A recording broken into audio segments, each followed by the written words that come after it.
With the Buttkicker Gamer 2, what you see and what you hear is what you feel.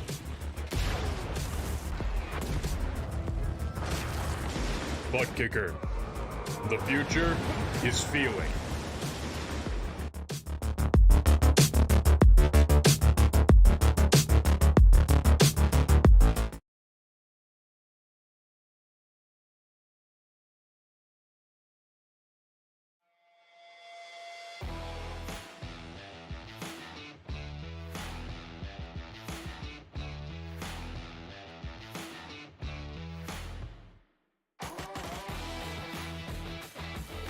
Round 3 on the Shake and Bake Racing Buttkicker Cup Series brings us to Las Vegas Motor Speedway. Daytona opened things up. We had one heck of a finish, a very long race that went on for a while there. Auto Club last week wasn't on the channel, but tonight, round number 3, the Neon Garage there in view. The racetrack around at 1.5 miles in length. We've got a 120 lapper for us this evening. Let's get right down to it.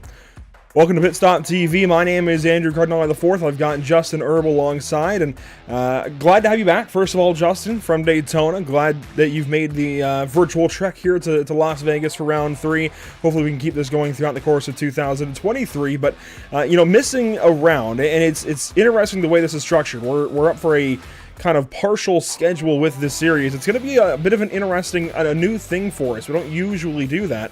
So we're going to miss a few things here and there, and we're going to see little snippets almost of these drivers develop throughout the course of the season. It is still a 36 race season, 36 race schedule, as you can see here.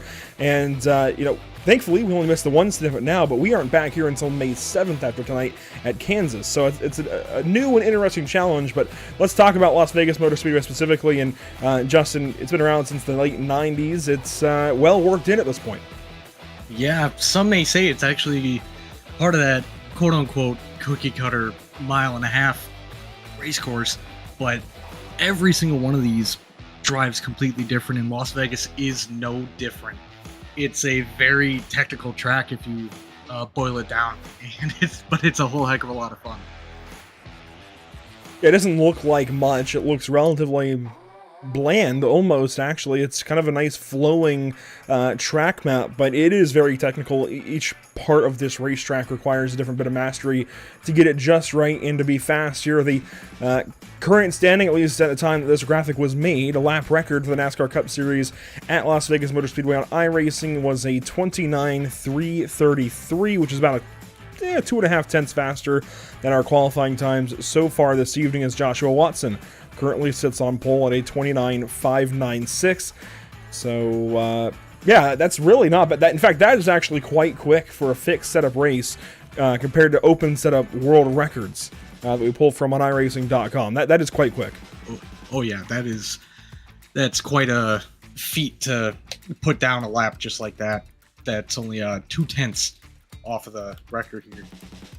Here's a look at your Buttkicker point standings going into this evening. Watson and Ward have the 2 wins so far this season. We saw Ward go to victory lane back at Daytona. Watson winning. At least I think it was that way, or was it the other way around? Man, I can't remember. It's all fuzzy sometimes, but regardless, Watson and Ward are your winners so far this season. It seems like W names are set for success, so guys like Wilhite and Wilson could be next up on the order as far as winning these races. But by the way, Chris Wilhite, 46 points up. That is nearly 20 points more than anybody else has so far this season, at least above the cut line currently, because we're already looking at it as if we're going into the playoffs. We've got so few races before the playoffs on the channel. We've got to kind of look at it in that way, and I know it's way too early to talk about a cut line, Justin, but around the cut line, it's only a 1-point margin. Yeah, the advantages for these drivers in a 36 race season is that you can have a few not so good races and you can still be in contention to race your way into the playoffs. So this early on in the season, you're not going to want to sweat all the big you're not going to want to sweat all the big mistakes that you might make, or little mistakes, I should say, in each race, but you want to remain consistent. You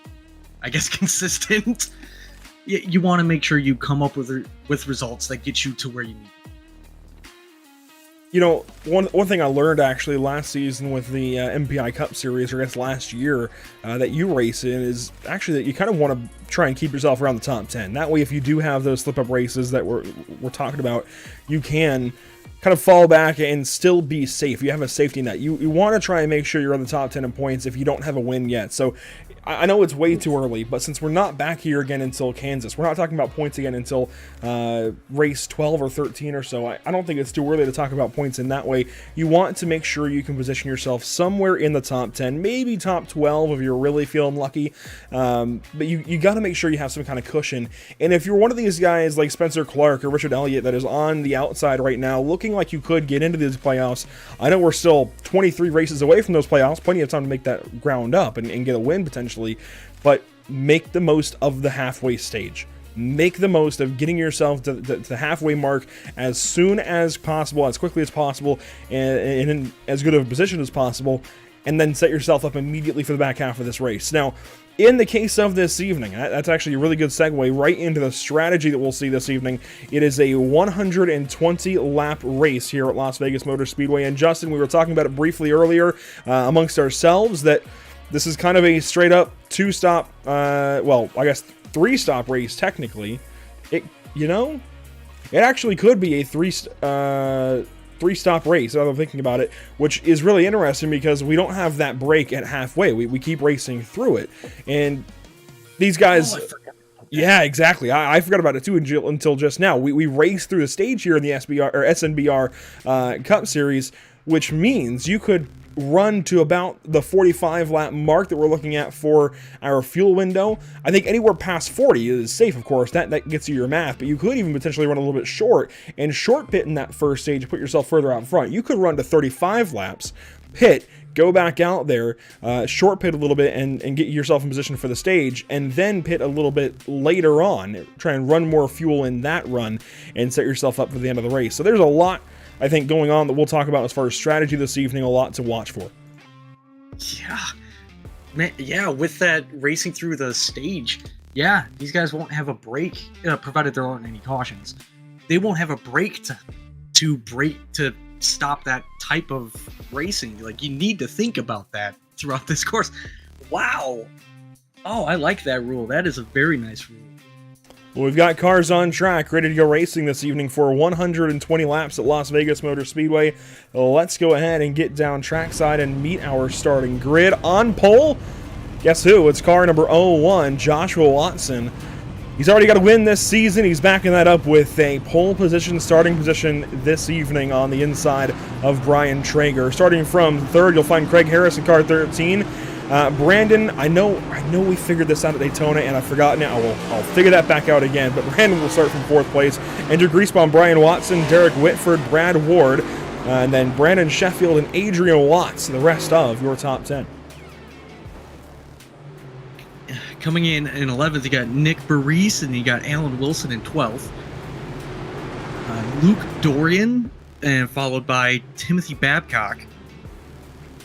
Aiden Doyle, and then Jason Jackson. Lawrence Shaughnessy, and then Robbie Hartpence.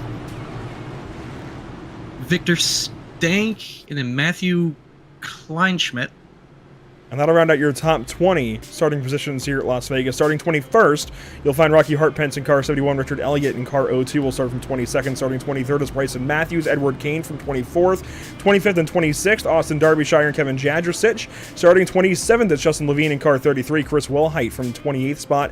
And finally, Spencer Clark and Wild Bill Matthews starting from 30th position. Out of 30 cars running, good to see everybody up on track. And the iRacing.com pace car is going to get, well, looks like run an extra lap here. You know what? We'll take that. That gives us an extra moment again to talk about this strategy this evening. And strategy is always a fun conversation.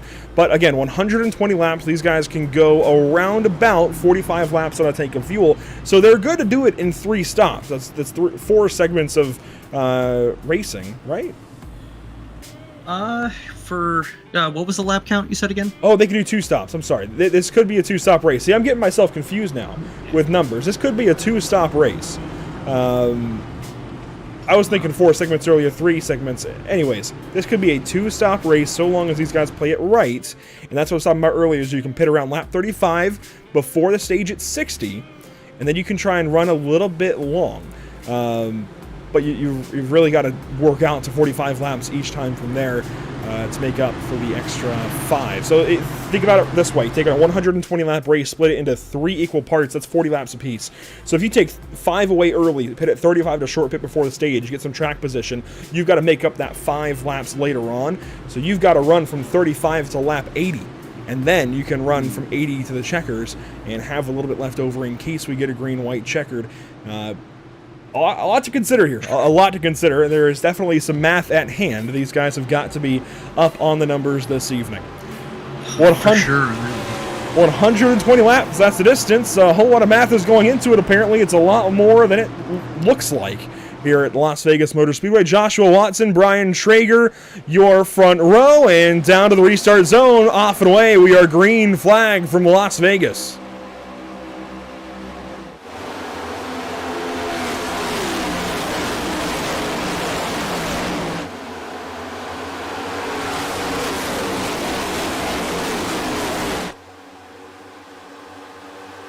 Craig Harris on the inside, Brian Traeger outside. This is the fight for second through 1/2 lap of racing.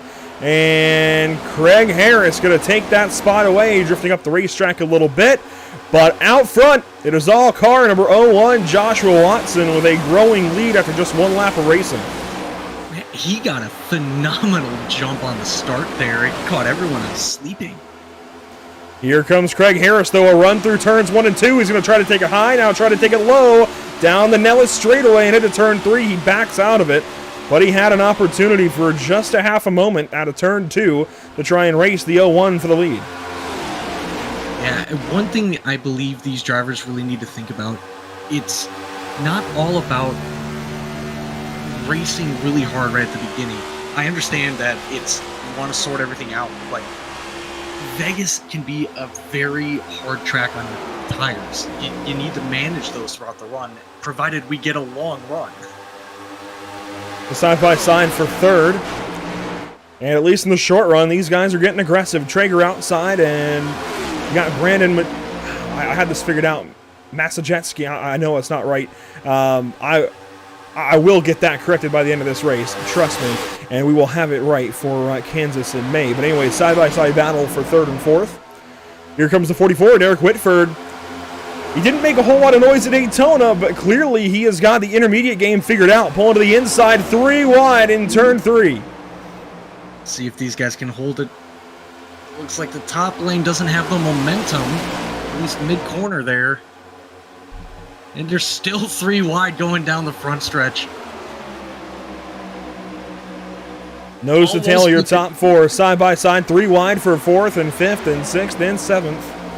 Everybody moving around, and now here comes Whitford up top. A massive run through 1 and 2. He's going to drive around 2 different cars in one corner. Put him in the top spot. Here you go, buddy. Whitford up to first over Joshua Watson. Harris falls down to third. And here comes off the top side Brad Ward. He's got to win this season. He won at Daytona on the outside of 3 wide as they head down to turn 1. They get it all sorted out. Ooh, I looked like that there was a little bit of contact between the car that was on the inside of the 93 there. Yeah, but as you said, it looks like they sorted everything out. Brandon Mashkiewski falling back now to the 8th position. He is on the outside of Luke Doran, and look at them all through the entire front stretch here at Las Vegas as our leader, Derek Whitford, starts to pull away just a little bit, and this gaggle of cars continues racing down to turns 1 and 2. Brad Ward outside, that is Brian Watson down low in the 04 car, now sliding up ever so slightly out of turn number 2, and here comes Nick Maurice on the top side in car 66, put him into the 5th position as he drops down to the inside of turn 3, tries to cut off the line from the 04, is not able to do so, and on through comes the 04 car. Brian Watson right back to it. Man, yeah, these guys are putting on a pretty good show here right in the opening stages of this race. There hasn't been a moment where there wasn't side-by-side action. Everyone from about 6th on back or 5th on back, they've always had a running buddy on the outside of them. Side by side again for second. You've got Harris and Watson here. Cars 13 and 01. And Harris takes that spot back away outright. Brian Watson in the 04 drops down to the inside as Maurice works the top, and here comes Adrian Watts in the 08 car. He gets a big-time move on through the front stretch and into turn number 1. Started 10th, he's already 6th, and moving up quickly. Yeah, but he's got the 66 there of Maurice that he's trying to contest that spot with. Well, Maurice just tried to sail it up the inside of Brian Watson, and Watson said, no, not so fast. And they had a bit of a moment there on the inside of turn 3. At least on the entry there. Now Watson coming back on the 66 car of Maurice, and Mashayevsky sitting back behind him. Luke Dorn, Brandon Sheffield, the rest of the top 10 as we start to swing out up front. Whitford leading, Harris second, Watson third. Meanwhile, further back, let's just highlight some of these gaggles in the back of the pack. You got Jason Jackson, Justin Levine, and everybody else here in the midfield. And even further back, how about guys like Austin Derbyshire and Kevin Jadrusitz, Bryson Matthews, all racing outside of the top 20 right now.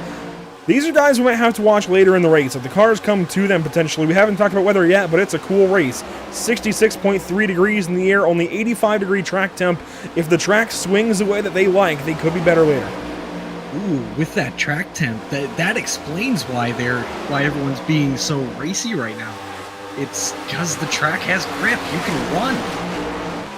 Oh, that explains a lot. On board at the 78, Andrew Griesbaum. We're taking a look at Brian Traeger in the car that started on the outside pole, car number 6.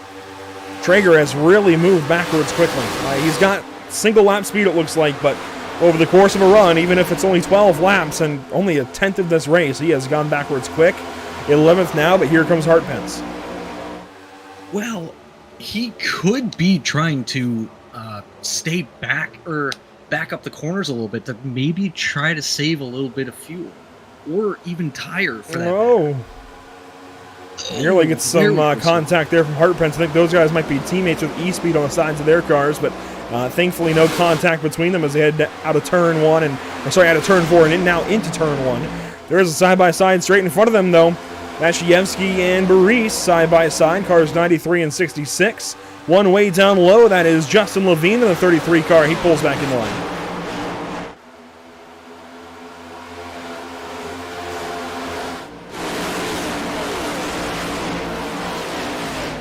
Look there at the field as they exit turn 4. So 13 laps in now.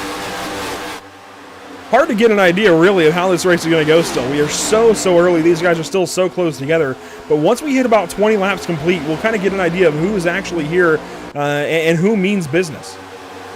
Yeah, we'll see who has that short run speed and who, consequently, they burn up their stuff compared to the people who take it easy, let the field sort itself out, and see if they can come back later in runs, potentially get some stage points. 3 wide once again here in the top 10. Maurice, Sheffield, and Mashayevsky. And now it's the 93 and 96 who are side by side for a moment. You saw a battle between Watson and Ward. That has kind of fizzled out as now Brian Watson. The other Watson in this race is getting close to the 87 car. That would be for the 4th position as the field works up and out of turn number 4. Now Craig Harris, he started a little, not deep in the field by any means, but not on pole. He started 3rd place, had to actually work for those first couple spots early, and has only been able to get to 2nd place. Whitford drove around he and Joshua Watson, but in the last few laps, he's starting to reel that 44 car back in.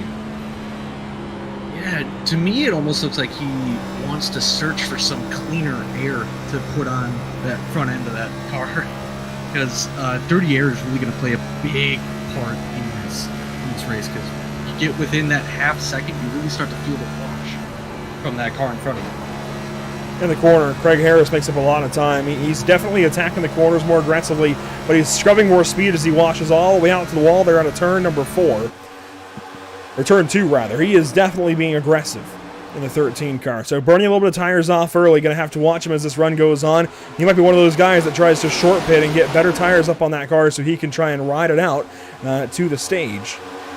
And in doing that, he has backed straight up into the 0-1. Who looks like he wants that position back. Here comes Joshua Watson, noses ahead for a moment. Oh, side by side and nearly door banged up out of turn 2. Trying to get that side draft on him. Oh, so close as they headed to turn 3, lap 18, and Joshua Watson sends it back up the inside for second place. Watch out, the 0-1 might be catching up to our race leader here soon. Yeah, judging on how quickly Harris backed up into him. Problems, crashing. Oh! Trouble on the front stretch, and it's Brian Watson along with some company. Rocky Hartpence in the 71 car, it looks like, has trouble. But it's mostly all this guy, the 04 car, and Brian Watson. Consider him out. Oh, man. Maybe not out of the race, but out of the... Oh, my. Wow, that right front. Oh, toe link. Oh, no. Well, There's a lot wrong with that car. Yeah, he might be able to get it fixed pretty easily. We'll check into what happened here. It's a Brian Watson in the 04 car, racing with one of his Ryko teammates in Adrian Watts right behind him and Brad Ward on the outside. And I think there's going to be some contact out of the corner with Brad Ward potentially that results in this issue right up here. Watson gets loose and then gets hooked off the nose of the 87 car, comes down the racetrack and right across the nose of Rocky Hartpence. Man. Really tough break for both of those drivers. That was a hard shot, too, going both into the wall and with the 71. 71. Yeah, that was Hartpence he got. Here's the replay on board with the number 04 car. And Brian Watson will soon want to forget Las Vegas Motor Speedway after this issue out of turn 4. Watch this one more time. Bobbles up out of turn 4. Gets hooked by the 87. Nothing that the 87 award did wrong, and then just along comes Rocky Hartpence, really with nowhere to go in the 71 car, and unfortunately T-bones the spinning 04 car. Yeah, that's going to do a lot of damage to the nose of that 71 as well. We'll check it out from the onboard here from Hartpence. He was right around the top 10 and in stage point contention, but after this kind of issue, I don't know, it's going to be a long day now for the 71. Check it out here. You see it happening up top of the racetrack. He tries to go low, and I think objectively Watson maybe could have done a little more to keep that car up on the top side of the racetrack, hit the brakes, do something. But well, with that broken right front toe link, it's a little hard to try to keep it up there, because you lose all steering when a toe link breaks, or you lose a lot of it. Here's Watson in the pit lane. Hartpence as well. I'm sure Hartpence is waiting on the field to come back around as everybody pitted under this caution period, but I don't know that 71 is going to be race worthy. He is pulling away now out of the pit lane and headed back on the racetrack, but he only spent 63 seconds in the pit, and that's after he drove around, so I don't know, we'll see. Well, it looks like it's not too busted up. This is interesting. I did not expect this out of Derek Whitford. Was dominating there before the caution, but here comes the Edward Kane certified public accountant number 44. I'm a little confused by this, actually. He pitted initially on the first yellow, so I guess he's coming in to top off on fuel. So if he's wanting to go 45 laps from here, where does that put him? 67? That was a long stop for just fuel. Might have been checking on some telemetry or who knows. But what Whitford could be doing here, Justin, if he runs 45 laps from here, that would put him at lap 67. If he's able to get it to lap 70, that's a 50-lap run to the end. If he's in the mood for saving some fuel, he could cut a pit stop out of this. Yeah, possibly. It would take a lot of fuel saving. Oh, more than you know. And really, it would take, I think, a quick yellow here before we get too far going into this green flag run. Mashiewski and Watson now the front row. Watts and Harris, row 2 ahead of Ward and Sheffield. Out of turn number 4 and ready to enter the Geico restart zone once more. Let's get this race restarted. Lap 22. It's now lap 23 of 120 at Las Vegas.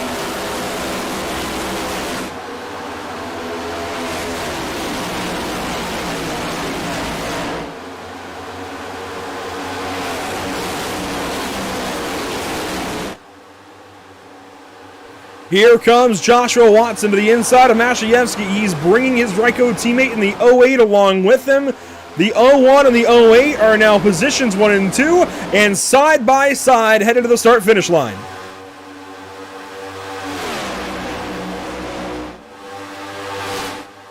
Watts down low, and he's going to nose ahead for the race lead. Watson going to have to try and cover for him. Brad Ward on the inside. Don't look now, but here comes one car on the top side, the 96, with a whole steam of momentum. Now he falls back, and here's the onboard of Mashayevsky. There was a lot shaping up momentarily, but I think Sheffield ran himself in the fence. It looked like he was going to be hitting it regardless when he was all on the top lane there. Good job if he did to keep it from going back to the field. Everybody stacking up around the top 10. Now our top 10 cutoff currently held by Greasebomb in the 78. Shaughnessy, the first car, out in 11th. Wilhite in 12th. And considering where Wilhite is in the standings, I know he's looking pretty safe, but wouldn't he like some stage points to put some extra buffer there? He's got 20 points back to the next car. But as he goes by Mashayevsky, he'll only be one position out of the top 10 and getting some stage points. Yeah, I think right now for anyone who wants to try to maintain, or I would say maintain their points standing, you want to try to get away from this mid-pack right now as they go 3 wide into 3 again. Justin Levine on the bottom side. Now up the racetrack. Got real tight all of a sudden. I think bobbled and just lost the nose. Here comes Sheffield down low. 3 wide. 1 all the way down on the apron. As we head to turn 1, Levine's going to have to back out in the middle, and he does. Sheffield going to take over position 3. Babcock purple that lap, and Brad Ward is up top. Yeah, man, these guys are throwing everything at everyone here. This is good racing. Side by side for 4th is Ward and Levine. Now, Levine is marked on the ticker as car 33, and I think that's the number he should be in, but his paint scheme doesn't quite reflect that, and oh man, a big bobble out of Sheffield that time. Opened the door big time. Here comes the 1 car underneath. He's going to try and power around for first. Justin Levine making his first big time appearance, but Sheffield, the run he gets in 1 and 2, look at him, my goodness. Keeping that momentum up is a big thing. Let's see if try to ride that momentum going down the front stretch. Looks pretty even to me. The 96 just gets one heck of a run through the center of 1 and 2 in the middle of the racetrack, and even up top. I don't see a single car that's as planted as he is. Look at him drive away. That is ridiculous. Putting car lengths on the field. Holy cow. Yeah, no, you don't see anybody else running that line. And he's still good in 3 and 4. He's not quite as good, but watch this time in 1 and 2. The way he sails through the corner. I don't see anybody else able to do what he's doing right now. Watch this. Center of the racetrack, hooking the seam. Now he runs down a little bit lower. You can do it there as well. And that time wasn't as exaggerated. I wonder if it's something he's got for the first 5 laps or so from a restart, and then it starts to burn off, and he just used it perfectly there to put himself in the race lead. Here comes Greasebomb now. The 78, he was 10th a couple of laps ago. He's now 5th.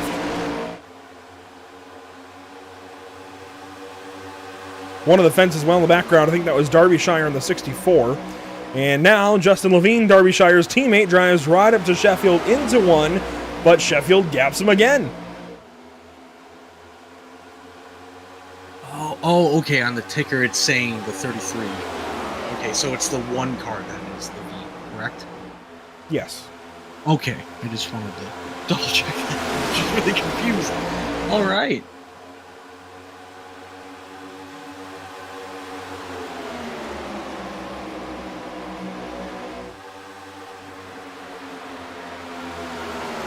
So Justin Levine, numbered 1 on the car, 33 on the ticker, is on the inside of Greasebomb. Greasebomb, a big run off the top side. Here he comes down to third. A shift down low, and the 78 goes to the inside of the 87.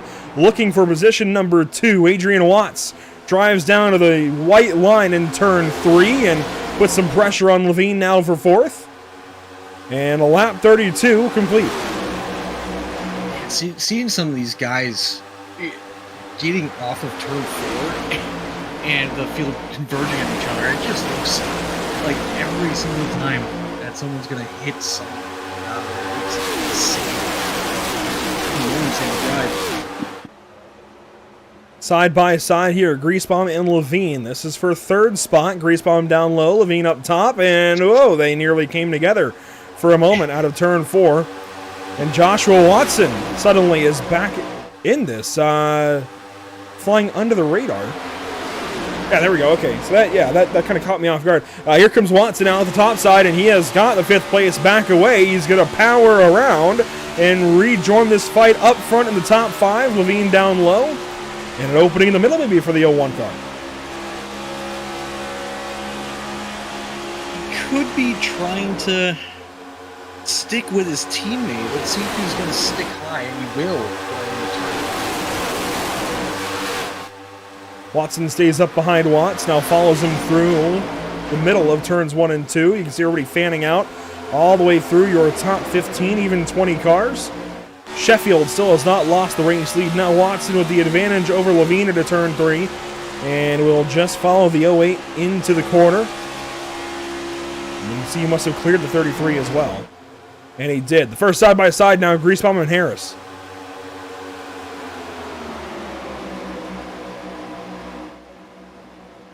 Harris down low in the 13 car. He started 3rd, has kind of bounced around since the caution, and is starting to drive back through this field a little bit. Was as low as 8th, and just kind of hovering right now in 7th. Wondering if maybe he's saving his tires for later in the run, especially after burning his tires up a little bit early in that opening run until the caution.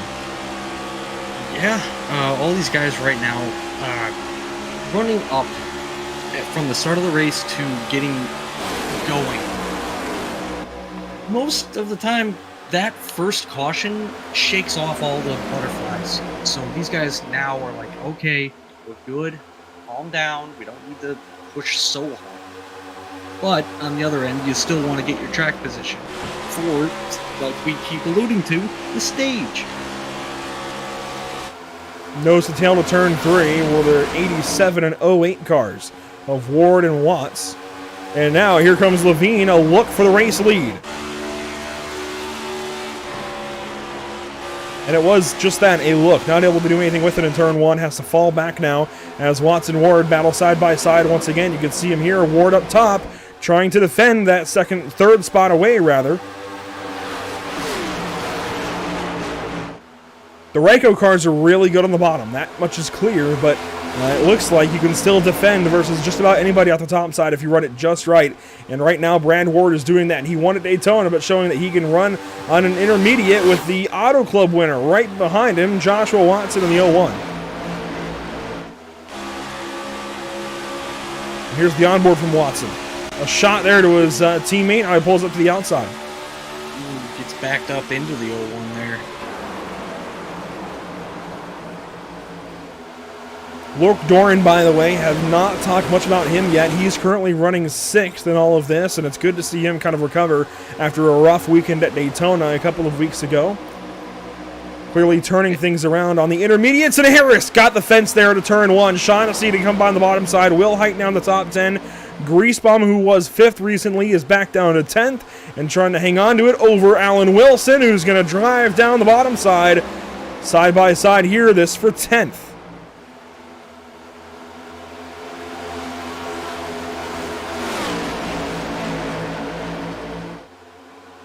40 laps complete, 1/3 of the way through this race, and that marks the first spot where these drivers could have pitted. So this is 100% from here, a 2-stop race, unless we get another caution.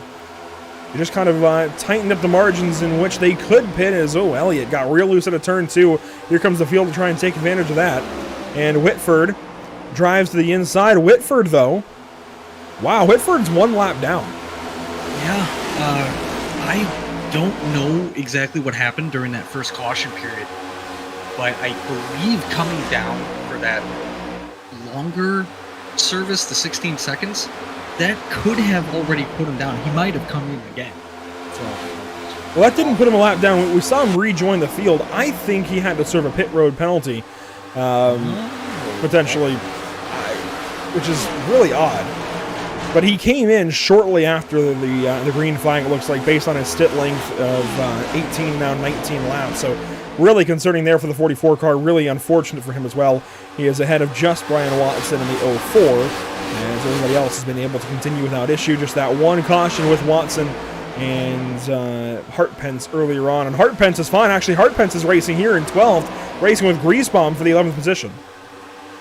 He looks like he's wanting to get back, get back to where he was around the top 10 cutoff when that wreck happened. So he's getting back to where he was. I'll be honest, I'm pretty surprised by it and relieved a little bit as well. Well, these cars are a little bit sturdier than you might think. However, they can also be just as fragile if we hit them in this spot. So it looks like the 71 got away with a four-leaf clover in his hat. It is just about St. Patrick's Day in a couple of weeks. Here's a side-by-side for second. Levine up top. And he's going to lose a little bit of time there. Here comes the 01 underneath. That's Joshua Watson. And Joshua Watson has been just about electric as the blue on his car. Simply fantastic. He hasn't necessarily been that race-winning, driving-away pace like we're seeing right now out of Sheffield, but he was very good in the opening run. Obviously started on pole and has been making a lot of really good moves, moving around the racetrack a lot in a lot of different positions. I really like what I see from the 01 car currently. Yeah, it seems like he's doing an ebb and flow, because at the beginning of the race, he shot out up front, but he fell back and then started to make his way back up, and now we're seeing that again, just a little bit more extended. Starting to reel in the 96 as well of Brandon Sheffield that we were just talking about, kind of driving away. He's the only one to do it so far today. Well, here comes the 01, drives to the inside of Sheffield, side by side there, but Watson has to jump out of the throttle, got a little bit tight. Now Sheffield at the racetrack, Levine loose, and Watson takes over the race lead for the first time in about 20 laps. I'm starting to wonder if that turn Caution! forward... Griesbaum in trouble, and more. They're crashing on the front stretch. The 14 of Jadrosich, the 92 of Clark. Oh my goodness. Boy. Brian Watson nearly had another front stretch crash. Oh, man. So Kevin Jadrosich and more involved, and it looks like it's going to start with the 78 of Griesbaum up out of turn number 4. Check this out. It looks like that's Spencer Clark on the outside. Maybe no. That was somebody else entirely that got him come down the racetrack, and then, wow. I'm not sure where I think Clark got hooked by that same car. Possibly. That was Babcock. Timothy Babcock just hooked 2 people in the span of half a straightaway.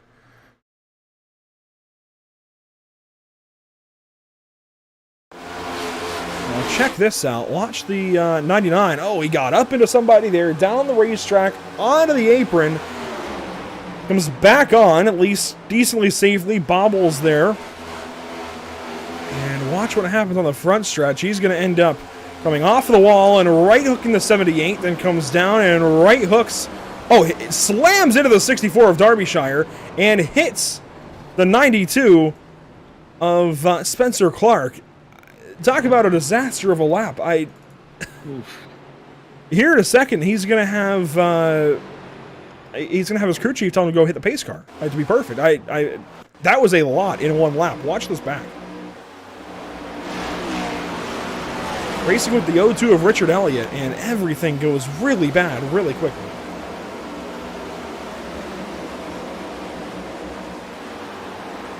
I'll try to think of a crew chief's name. Harry Hogg, Days of Thunder. There we go. I need to watch that movie. Yeah, I mean, just up the racetrack there in turn 3. Comes back down here in a moment. Gets the 78 after getting loose. Comes down, slams into Derbyshire. and Clark has nowhere to go. Jadrosic hits Clark. From what I could see, I'm thinking that down on the apron, it gets pretty dirty down there. And as you saw, the bobble in turn 3, he was fighting it all the way up until the exit of turn 4, as I was going to get to before the caution did come out. It seems to be that turn 4, if you're running that top lane, it's a little bit more dangerous for everyone involved. And there might be a little bit of a bump there that sends your car to get loose. You see several cars in the pit lane likely done for the day. Maciejewski, by the way, has gone 1 lap down. I'm not sure how. I think he actually had pitted just before that caution break. That caution came out. So I think that might be why he's 1 lap down. His last pit stop was 5 laps to go. Cars in the pit lane, though, pulling away. Jadrosic, you can see him driving again. There's Babcock driving again, and Spencer Clark.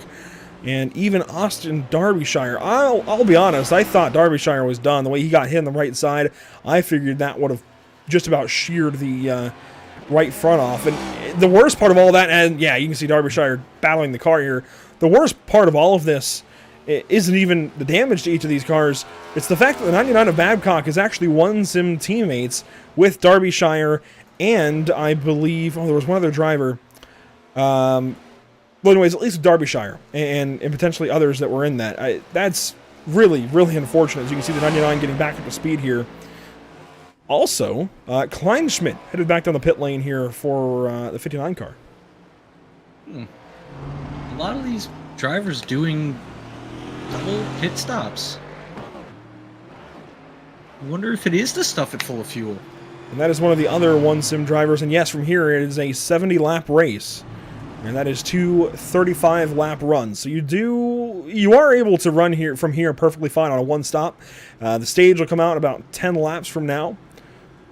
Really, fuel strategy is out the window right now. Just run it dry, pit, maybe even pit a little bit earlier than that, and just do what you can to maintain and save those tires. That's what we're talking about at this point. Yeah. We'll have 70 to go this time by the start-finish line. Now, while these guys pace around one more time here at Las Vegas Motor Speedway, we're going to go Pit Stop TV side by side very briefly.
Welcome back to the virtual Las Vegas Motor Speedway. Just in time to go green flag racing with 69 laps to go at Las Vegas. A nice start there for the 01 car. Now Shaughnessy and Wilson, your first row of battle.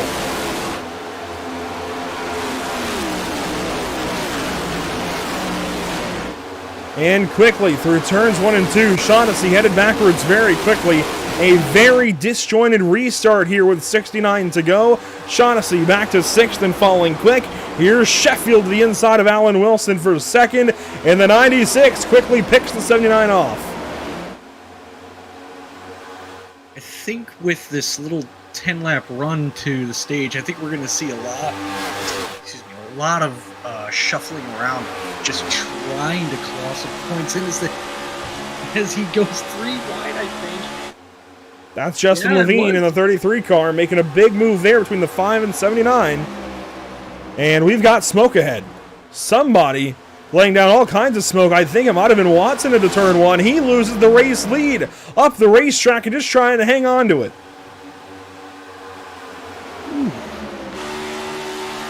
A shot there from Levine into turn number one.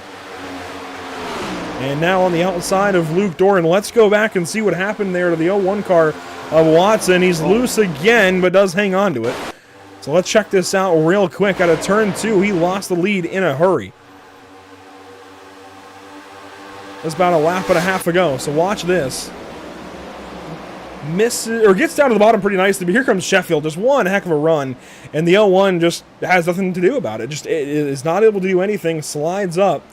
And the smoke might not have even been, no, it was somebody else. I think a lapped car or something. Watson, though, falls back in a hurry. Very interesting. Wow. Just the momentum that everyone is carrying there. Holy cow. And there's some more context to this. Now, what we didn't mention when we went green was Joshua Watson did not pit. We saw a lot of pit stops. I think that also played into this disjointed nature of that restart, as now 55 laps are complete. You see two separate three-wide battles into turn one. Here's the other one. But a few cars stayed out, those being Joshua Watson in the 01, Alan Wilson in the 79, and Lawrence Shaughnessy in the 9 car.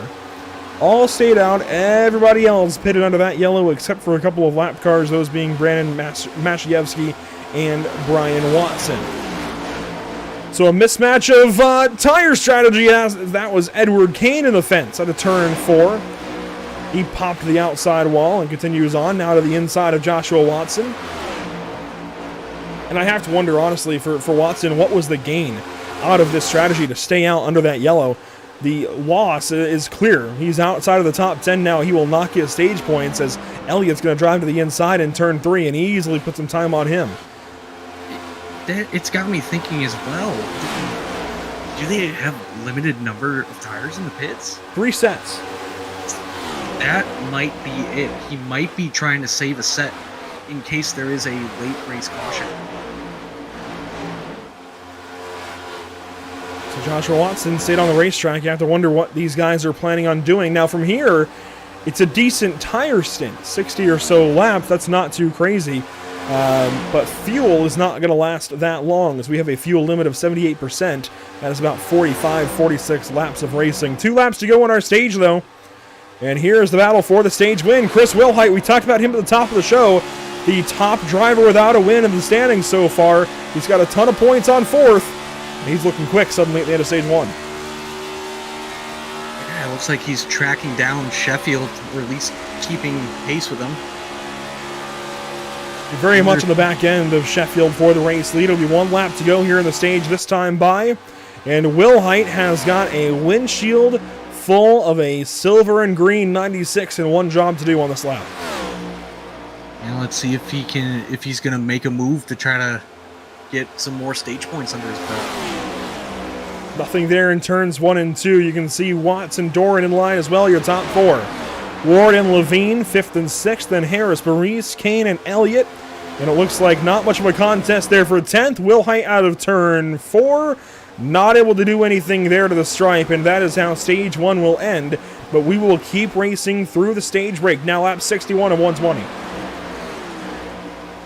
I've been watching how Sheffield races with people who are close behind him. He almost cuts off that top lane, almost as if to hide the entry point of the corner. I'd say it's a pretty smart strategy, but it looks like Wilhite just wants that lead anyway. Solid drive there from the 7. Wilhite noses ahead to the lead. He had it there, so he at least gets a lap led this evening, as this is a really weird sight. This looks like some Gen 6 races from years past where the top 4 is broken away. But I promise you, these are next-gen vehicles, just a really weird restart and some speed differences from the get-go. But look at these 3 battling for the race lead to turn 3. Yeah, these guys are just... They might have been just trying to get to the stage, and everyone else was just trying to conserve tires, maybe, or fuel, try to push it to the end, or to the next pit stop, I should say. Here's your first side-by-side outside of the leaders. Craig Harris, Nick Baris in cars 13 and 66. Baris up top, looking good. And he has the advantage currently on Craig Harris. They work down to turn number 3. Now the question is, when do these guys pit? Well, the window opens up with 45 laps to go, and that will be at lap 75. So we're about 10 more laps away from these guys being good to go on fuel if they want to try and gamble and go right on the edge of what they can do. I'd imagine a lot of these guys will continue waiting. Now here's somebody we talked about earlier. Actually, two somebodies we talked about earlier, Derek Whitford and Andrew Griesbaum. And Justin, we've seen a lot happen for Whitford today. He was 1 lap down, but now back on the lead lap. Let's see what he can do. Yeah, it looks like he's already clawed back a decent amount of spots there. Currently running 13. And it looks like he just wants to march his way through there, get back up to where he was. And he's got some company as these guys running the line on the front stretch. Griesbaum out front, Doyle right behind, and then Victor Stank as well in this group. And here comes Whitford to the inside. He makes a move. This would be for 12th position, and he gets it in turns 1 and 2.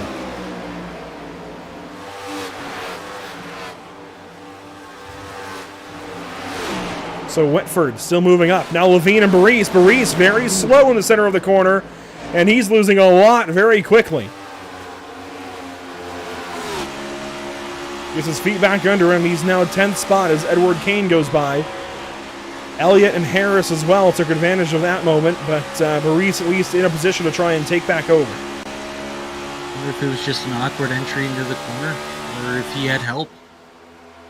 Here we go for the race lead. Watts loose! Up into the race, up into the 7 car. Your race leader, and there goes Shefford through the middle. Doran going to take advantage as well. And the 2 purple machines that were out front in Wilhite and Watts suddenly are 3rd and 4th, each with a door ding and a slide on those tires.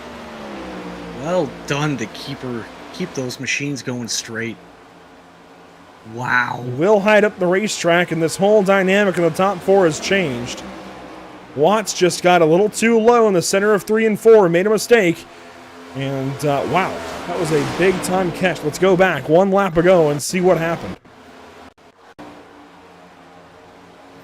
Adrian Watts pulled out of turn number 2 and had a really good-looking run, but didn't look so good in turns 3 and 4. Watch this here. So Wilhite gets some air packed on the spoiler, moves up the racetrack, kind of bobbles a little bit. Here comes Watts on the inside. But what goes wrong? He just gets too low onto the paint, gets loose. Yep. Wow. That's all it takes. And Sheffield and Doran split the middle and go right on through for 1st and 2nd. Sheffield back in control here at Las Vegas Motor Speedway. Lap 69 now of 120. And I'll tell you what. Easily the most impressive driver out of this field today has been the 96 of Sheffield. I don't know where he's got this speed from today. 29 going on 30 laps led as we get closer to the pit window to run to the end. And this race has gone by almost in a flash, especially for him. He's been a flash on the racetrack. We're going to have to find some kind of name. Silver Bullet, I don't think works. They've used that already for Sterling Marlin. But we've got to find something for him. The silver on the nose of the car, the green on the back end, and just the speed from Sheffield tonight, especially down here in turns 1 and 2. It's been so remarkable. Yeah, the drives he gets out of the corners, and you just saw it right there. He put lengths on Doran there. Seeing how he's running every corner and getting these runs, he's smooth, and more importantly, it looks like he's confident in the lines he's running. He's not running it cautiously. He knows what he's doing. Well, the 7 car of Wilhite might be a little better as he drives by Doran there for 2nd. Watts goes on by as well, or at least he's going to try to. Watts has the nose ahead for the time being, but is not clear for the position just yet as they head down the back straightaway.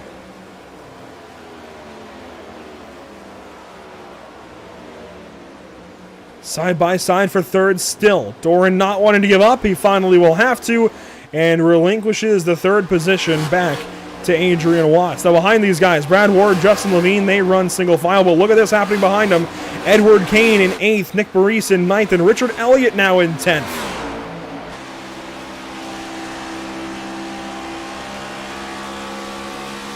On board with Elliott in the O2 car. It's really nice to see a lot of different drivers. Trouble. Oh no, pits actually. I saw cars going slowly. I thought it was bad, but Shaughnessy there overshoots his box. Wilson is in. looks like Joshua Watson comes in. So an early stop as we expected from guys that stayed out. And they're getting this short pit in. They're going to run to the end, but I don't know. This feels really early. This feels like they're really stretching it. Yeah, I'm thinking they might be about 5 laps short on fuel here. Well, we know they can go about 45 laps, and they're at about 48 to go when they pit there. They can save 3 laps of fuel. Yeah, they can. I feel like they could have stayed out a little bit longer, unless if I know Watson he didn't pit on that last caution, so that might have been a necessity stop. Well, these guys are both on the same strategy. Shaughnessy as well. Those were the 3 cars that stayed out under that yellow for this strategy. And I wonder how much further then the other drivers will run in this stint, or if they will pit semi-early as well. I mean, we're looking at the top 4 on the racetrack, whether no matter of the strategy right now, Sheffield, Wilhite, Watson, Doran. But I wonder if they run deeper or if they respond to that. It's always a gamble when you see other drivers coming into pit, then you know that you can be good on fuel at this particular moment. So these guys are gonna see what happens. I'd say they're probably waiting to see who blinks first. Couple of lapped cars here for the leaders. Looks like Jadrosic still to be lapped, but that was the 99 of Babcock they just passed in turns 3 and 4. And now there is the leader going by the 14 of Jadrosic, putting him 1 lap down. Further back, we've got a battle, Griesbaum and Whitford. This for 12th. Whitford maybe gives him a shot there out of turn 2. They'll race on the backstretch. This is for 12th and 13th.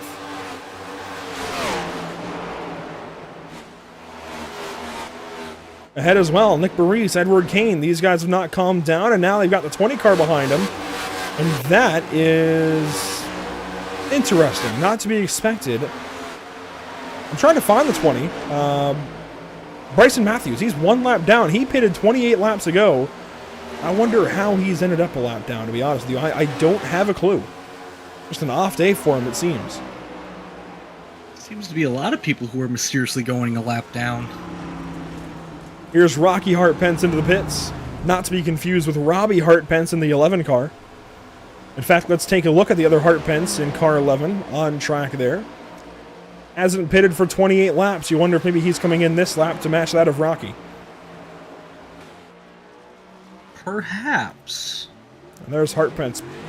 Headed back out onto the racetrack in car 71. And sure enough, here comes the 11 car of Robbie Hartpence.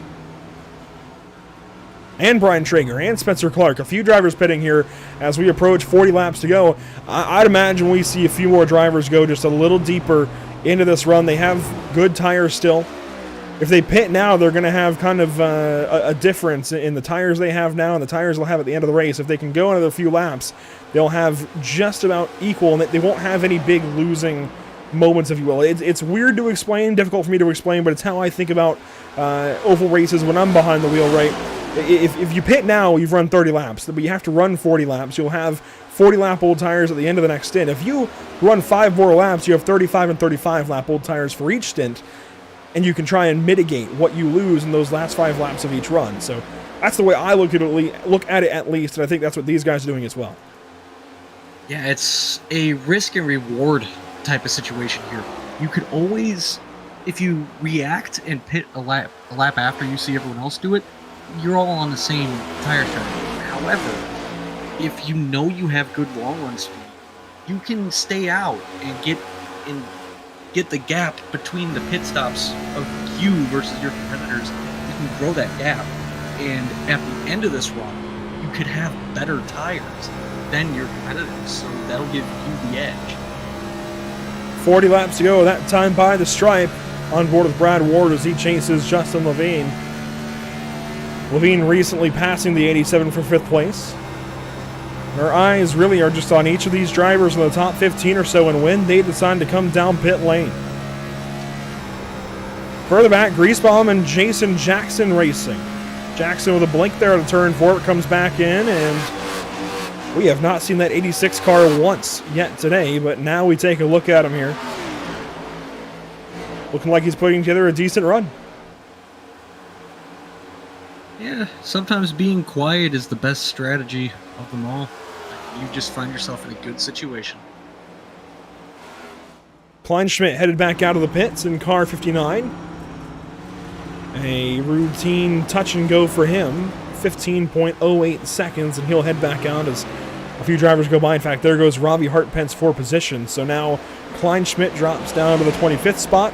The next car behind him would be Timothy Babcock, in 26th position. Griesbaum gets the advantage here on Jason Jackson. We were just looking at this battle. And how about our leaders? Nose to tail. Let's go.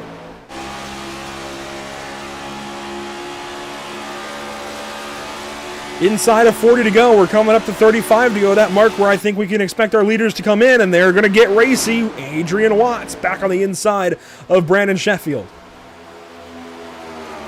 And Sheffield with the run out of 2 again puts a little bit more distance in between him and Watts. But Watts drives it in really deep. Sails it in, gets a drive up underneath out of the corner, and wow, the Sheffield really lost control of the car for a moment out of turn 4. Robbie Hartpence is going to drive by our leaders, and here comes Luke Doran with an opportunity underneath the 96 of Sheffield, and in half a track, he's gone from 1st to 4th. Potentially 4th, if Doran can complete the pass.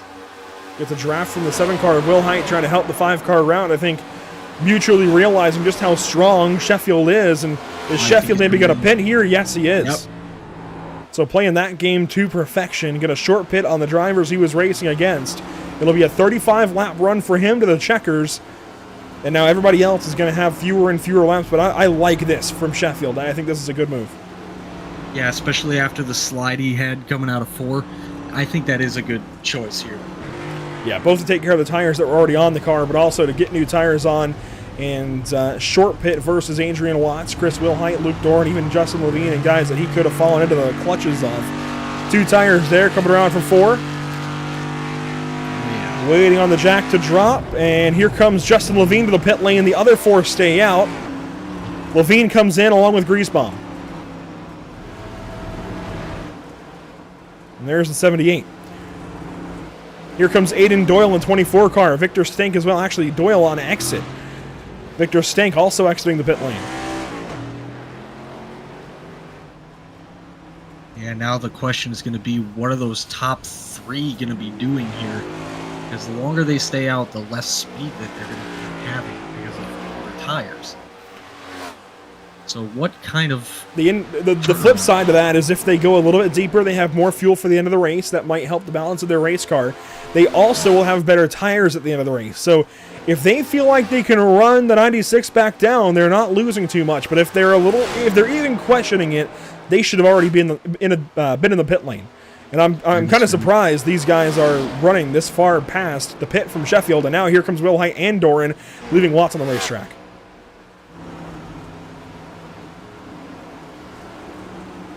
Baris will stay out. Here comes Harris. Here comes Elliott. Brad Ward as well. Whitford already in the pits.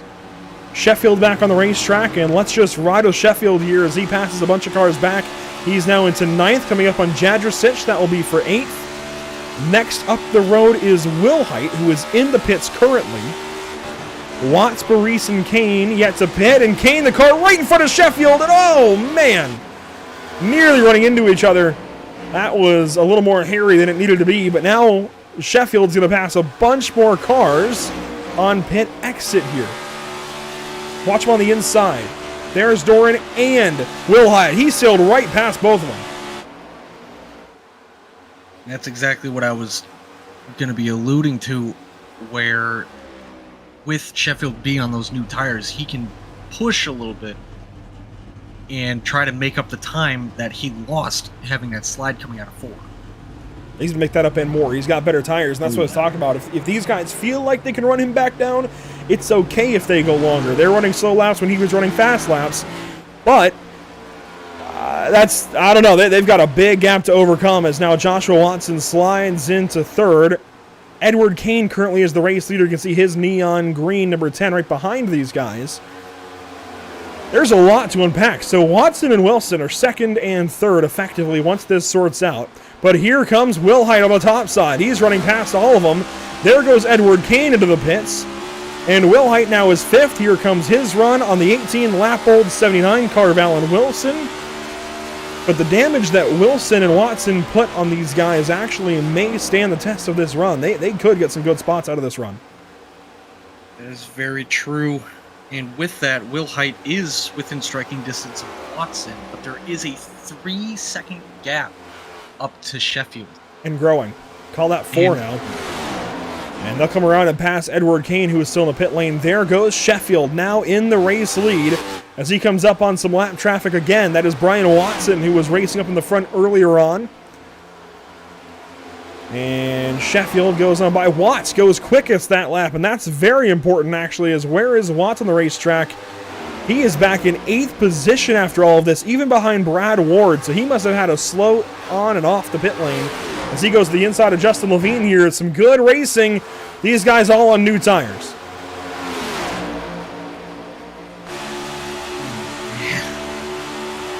Inside of 30 to go. 3 wide now. Levine in the middle. Wow. Ward down low. Watts down low. Watts going to try and pass 2 in one corner. Ward now up to the top. They come up on Alan Wilson. It looks like he's a lap car, but that is for position. He just pitted earlier. Still 3 wide. Holy cow. And they swallow up the 79 car and spit him out. So now Adrian Watts up to the 4th position, battling with Brad Ward for that spot.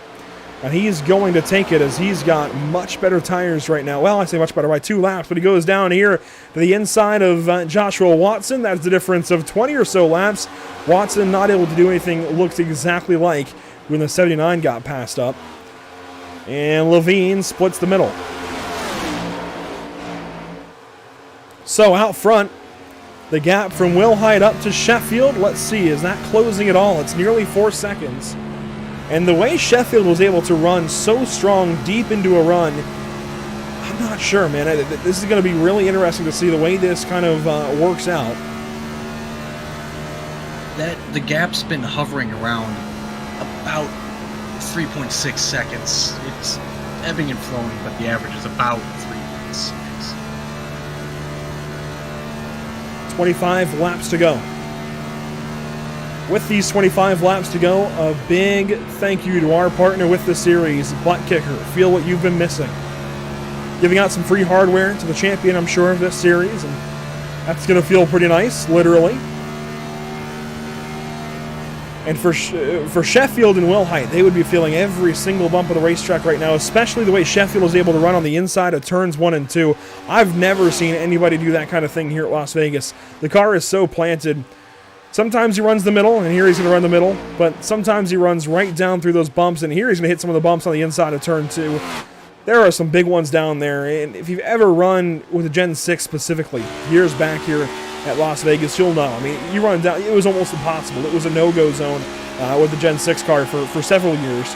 You just couldn't go down there. There wasn't enough downforce, and they packed all the downforce on, and then it still got the car loose. The inside, it turns 1 and 2 at Vegas can be definitely a little bit hairy, a little bit scary. Yeah, I remember running that a few seasons ago, and yeah, it got very sketchy being down there on the bottom, but it's like everything's sorted out now. But even better is that people can run the lines that they want to run and still be effective. It is a 2-lap difference between Sheffield and Will Height, and then again between Will Height and Watts. Now, Watts is now in 3rd, if you hadn't noticed. And it's interesting the way these guys are running at this point, because Will Height's starting to take chunks out of that lead to Sheffield, and you can see the difference here. So, on the graphic at the bottom of your screen, you've got the name in the middle, that is Will Height. The name on the left is Sheffield, and right underneath that there is the Delta. The name on the right is Watts, and right underneath his name is the Delta to Watts. So you can kind of see where these guys are at as far as trying to make up time on each other, with Will Height in the middle, and they are taking chunks out of the 96 car's lead. Yeah, it's looking like Watts and Will Height are about equal on pace, but Will Height is slowly but surely tracking down the 96 Chevy. And I wonder if Sheffield is maybe trying to pedal it back a little bit, save his stuff for later in the run. If that's the case, that needs to go out the window. You just need to run 20 perfect laps from here to the end. Yeah, it's like what we have right now is just a normal fuel run. You need to hammer down. Saving might not be the most perfect option here, but I think that Sheffield should really get going if he wants to maintain this. Sheffield up the road at a turn 4 here. It was 20 laps to go the last time by. This time it'll be 19 laps to go for car 96. Wilhite there in second, Watts there in third. And Aiden Doyle and Jason Jackson, this is their fight. Alan Wilson there as well, as he's finally going to drop out of the top 10. So some activity here just outside the 10th position. Jackson goes by on the bottom. Craig Harris gets held up in the middle behind the 79 car. He's going to make it 3 wide, though, as Richard Elliott goes down to the bottom side, and Wilson tags the fence. He got it pretty good as well. Actually, that didn't look too bad. It was just a little bit of a brushing. I wonder what that'll do to the side of his car. Oh, comes down to the 44 of Whitford, who just barely saves it. Good catch there.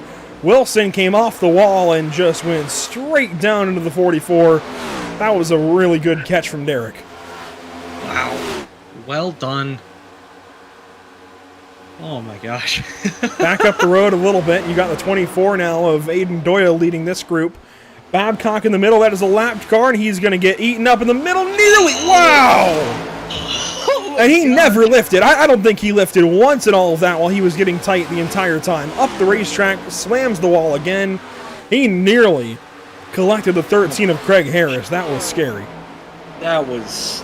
Oh, and now Harris takes the 86 at the racetrack. I guess they took the advice. It is go time. Holy cow. Racing for 12th here. Craig Harris and Jason Jackson. Up the road, Chris Wilhite keeps taking chunks out of that lead. And boy, he's really closed in. Now under a second and a third.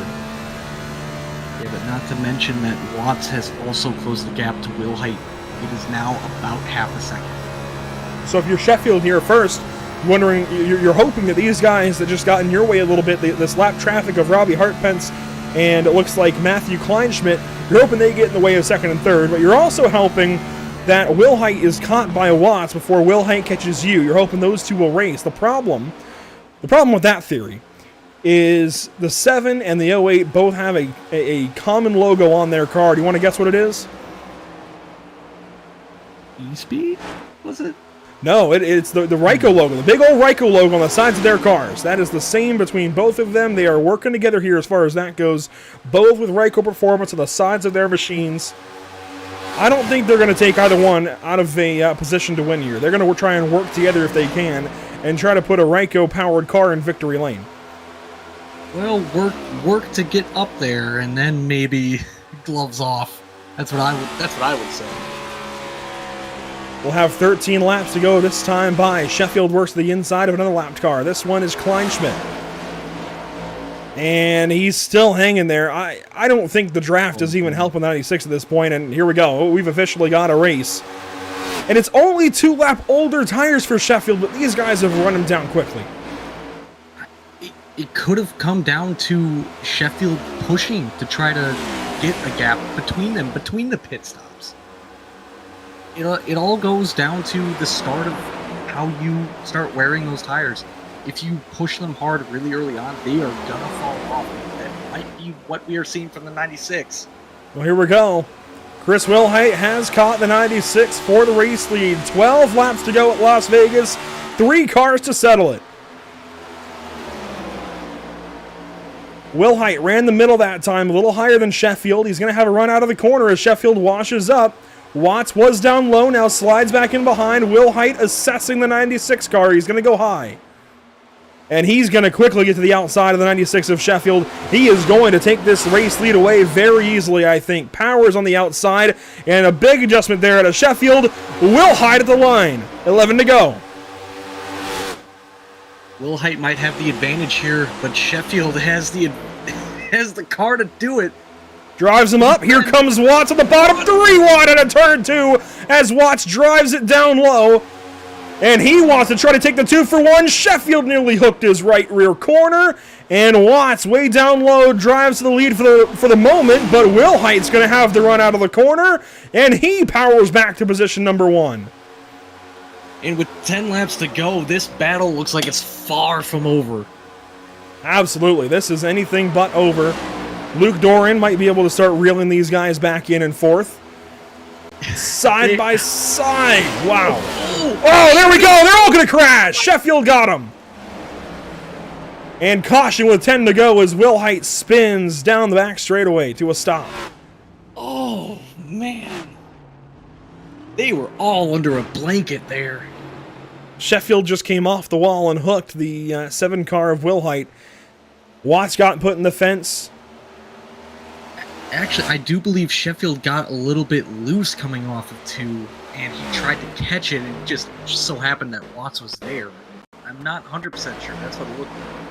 Whatever it was, they got him moving in the first place. It was his nose. Either way, they hooked the 08. Watch this here. And just really unfortunate that this battle comes down to this kind of a moment. Yeah, he got loose, comes down the racetrack trying to save it. And, wow. The 3 strongest looking cars in the field, all collected in that. And that long run since the beginning, since the end, actually, of stage 1, with 10 laps to go in the stage, comes to a close very quickly. Let's go on board with Will Height. He had this view out in the rear. And you can see he just gets hooked around, goes for a spin. I think they are very fortunate it was not too much contact between all 3 of them.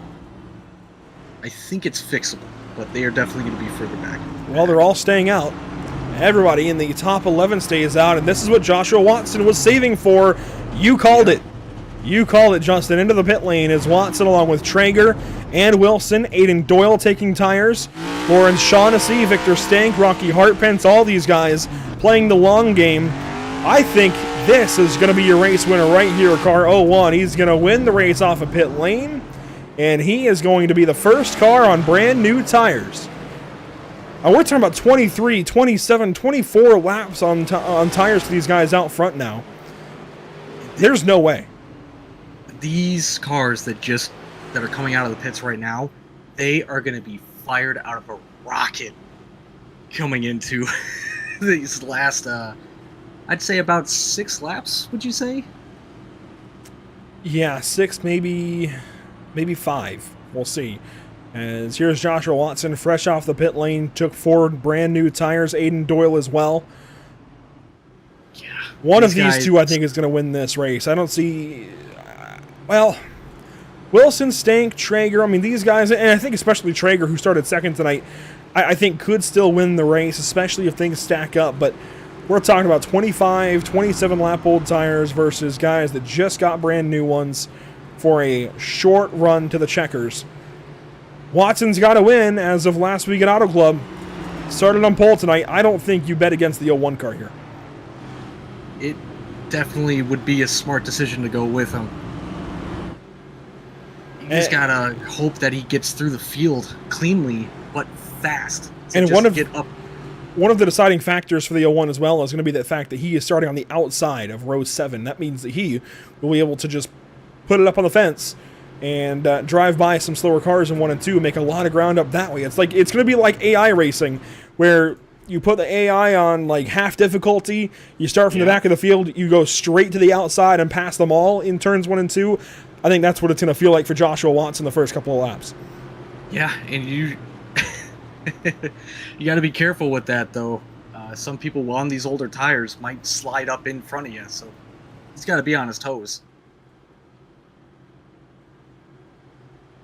7 laps to go. Under caution, we'll have 5 to go, it looks like, at our restart. Now, how about the drivers that are out front and stayed out? Well, Adrian Watts, 12 laps led for the number 08. He's been great. He's been fast. unfortunately got put in the fence and all of that, along with Brandon Sheffield, who got loose out of turn 2 to cause all of it. Luke Doran is the best of these guys that has no damage, and that counts for something. Yeah, a clean car is definitely the best kind of car, because these cars are actually quite aero sensitive, believe it or not. Even with that rear diffuser, it's always going to be a toss-up to see what these guys can do, because Doran's had good speed. I just don't know if he's got what it takes to really set up that short run speed for this. Now, if you're just joining us at this point, this is round 3 for the Shake and Bake Racing Buttkicker Cup Series from Las Vegas Motor Speedway. Let's take a look once again at our Buttkicker point standings into this round. Watson and Ward, they've got wins. They are currently locked into the playoffs. Wilhite, Mashayevsky, Doran, Shaughnessy, the next few in the standings, then Doyle, Watson, Hartpence, and Sheffield all tied. And that tie will definitely be broken after this one. Wilson, Jadrosich, Watts, Derbyshire, Traeger, and Kane, notables that are the top 16 as well. And Derek Whitford, boy, did he look good for somebody that's currently below that playoff cut line. That's going to change, though, I think, after tonight. A look at the schedule. These guys following a NASCAR schedule for the most part. I think really down to a T even. Las Vegas here, round 3, Phoenix next week, but we won't be back with these guys until round 12 at Kansas. But here we go for the restart. Potentially the final one of the evening. Adrian Watts, Brandon Sheffield, your front row. Green flag is out. Let's go racing for 5 more laps from Las Vegas.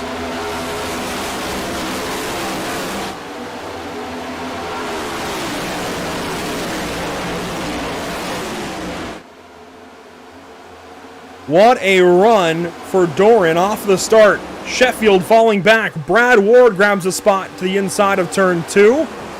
He's going for 3rd, but how about guys on fresh tires? Well, they are fanning out all over the racetrack. There we go. Grease Bomb turns the 0-2, and they are crashing in the back. Edward Kane involved, and we will go to overtime. Oh, boy. And there's Grease Bomb, who ran square in the back of the 0-2 car to turn him around. I feel bad for Richard Elliott and all of that.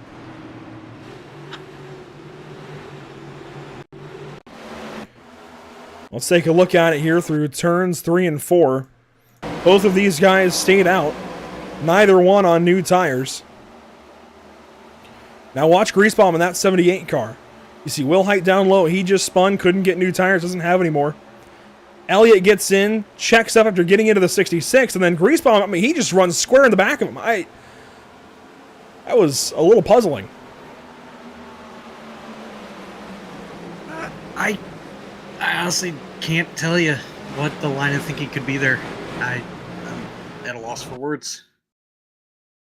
Very confusing. I'm going to have to be honest, and I hate to get so critical of a guy, especially named Andrew. I share your name, buddy, but this is really confusing the way he throttles up into the 0-2 as well. I think that's going to be one that he learns from, and I mean, he got hit a ton by the 10 of Edward Kane as well. I think that's going to be a learning moment for the 78 car. The only thing I can think of is I don't think he thought the 0-2 was going to come down the track. That's the only thing. Really, he didn't even come down the track. He checked up and got hit. I think, if anything, he was trying to throttle steer down. I think he was trying to get back in the gas, steer the car down the racetrack a little bit, and take advantage of that. And I understand with 5 laps to go, you don't want to lift. I do get that. So I really have to believe he was just trying to throttle steer the car down the racetrack. But this opens up a whole new can of worms. Those guys on new tires, well, the best of them is now Alan Wilson in 9th. And they did not get very far in that half lap of racing. Aiden Doyle sits in 12th. Joshua Watson, I don't know what he was doing. He must have been sleeping on that restart. He went nowhere. He is still 13th. We're going to take a look at that. Yeah, off the bat, new tires don't really come into effect until you're up to speed. So I was watching Watson go into turn 3, and he was about to plow into the back of the car. Well, here's his restart.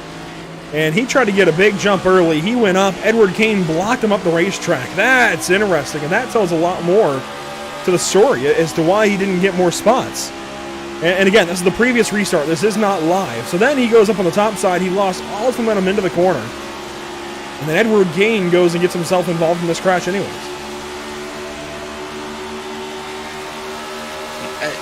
Watson got really lucky though, if you just watch.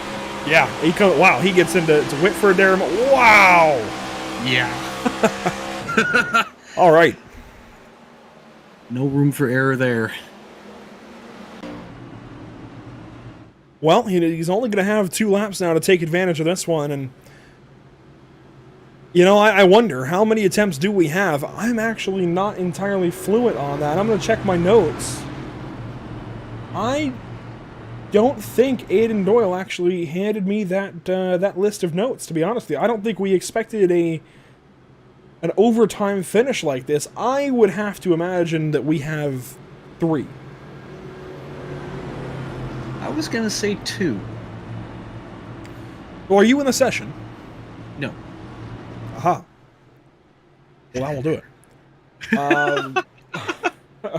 I guess we're not going to be able to find out that way, but Adrian Watts and company, they come by the start-finish line here. They will get the 1-to-go signal, it looks like, and yes, they do. They will double up. And yes, Bryson Matthews confirming it as a 3 overtime policy. And I'll be honest, half hour ago, I thought this race was going to finish on a green. I even 20 minutes ago, 15 minutes ago, I never thought we'd be finishing the race like this in at least 1 round of overtime. They were stretching it out for a pretty good run, and circumstances happen. Sheffield gets loose, hooks Watts, I believe, into Wilhite. Just a domino effect there. And Wilhite, by the way, is still 6th. I mean, he's restarting 5th, not even 6th, so he's in a good spot. If that car is still any kind of good, he's very much still within this race. Justin Levine up top, he's not out of it, he's 4th. You see Brad Ward 3rd. Anybody in the top 5, top 6, they've got a good spot. And then, of course, anybody on new tires as well. In the case of Alan Wilson, especially out of 9th position. Watch for that 79 car. The highest driver on new tires, maybe even the 24 car of Aidan Doyle potentially. He might have something. You mentioned the 24. He is on that high side. 2 laps to go. First attempt at Shake and Bake Racing overtime. I guess it's time to shake and bake. 2 laps to go. Let's do it.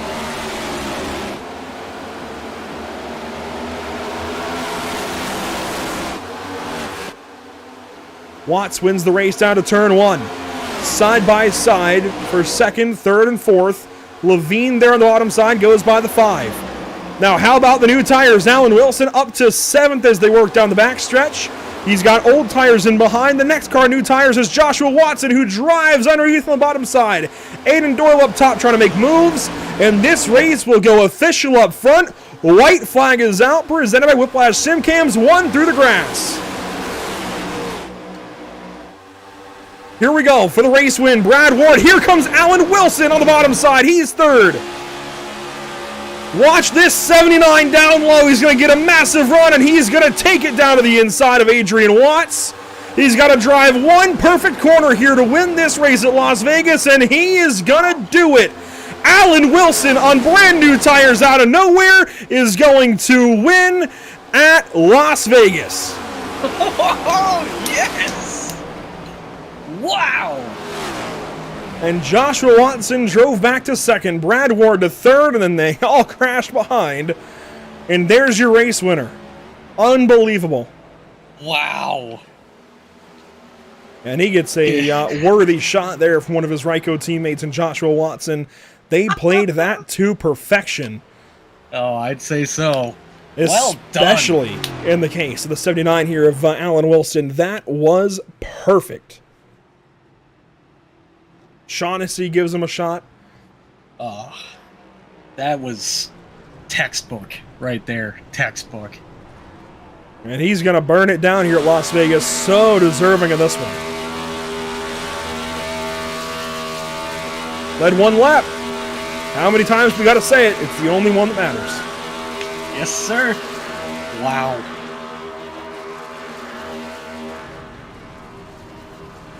And he'll do a whole burnout down the front stretch, it looks like, all the way down, following the Legends Oval a little bit. That is a very deserving burnout for Alan Wilson, putting it in victory lane. And this punches his ticket, of course, to the playoffs as well. Yeah, go for it. You don't need that motor.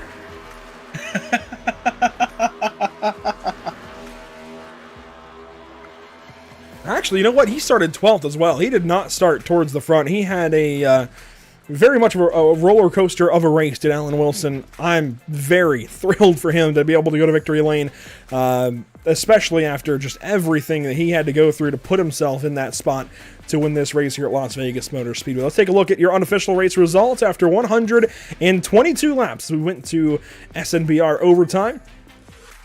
Congratulations, Alan Wilson, up top by 3/10 over Joshua Watson, Brad Ward, Adrian Watson, Justin Levine, the rest of your top 5. Luke Doran, Chris Wilhite, how about that? He hangs on to a 7th place finish after getting turned. Hart Pence there in 8th, Traeger in 9th. A good recovery by both of those drivers. They were much further down the order earlier on, and Brandon Sheffield hangs on for 10th spot.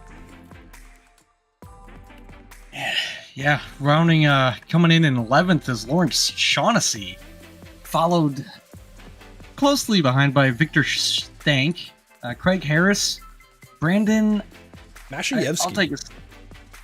Is that? It looks like Masajewski. Well, it's one of those Polish pronunciations, and it just kind of... Yeah, Mashayevsky, trust me on that one. All right. Coming in 15th is the 86 of Jason Jackson, followed by Aiden Doyle. Derek Whitford, last car in the lead lap here, followed by the 66 of Baris with Robbie Hartpence and Timothy Babcock rounding out your top 20. Finishing 21st, one lap down, Kevin Jadrosich never recovered from that initial crash he was swept up in. Andrew Griesbaum falls down to 22nd, Spencer Clark in 23rd. Bryson Matthews hangs on for 24th, albeit 2 laps down, along with Matthew Kleinschmidt.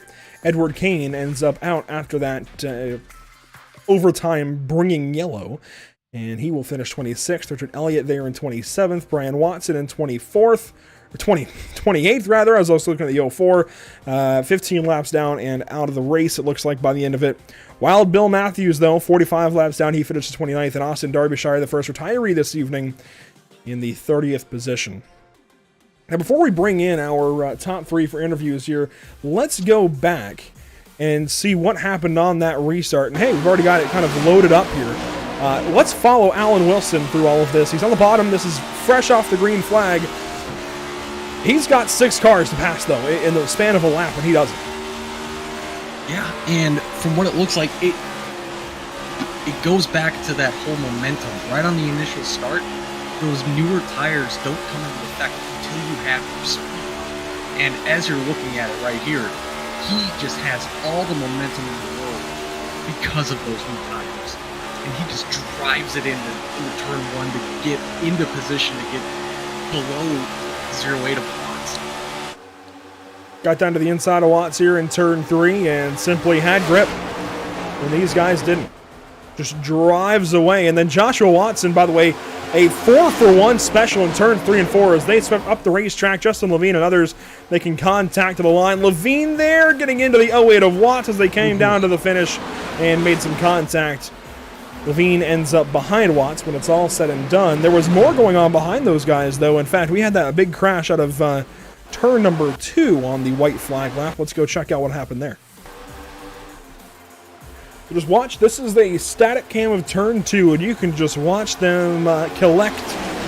We'll kind of see what happens. There was some 4 wide. I guess it was later on. I guess it was into turn 3.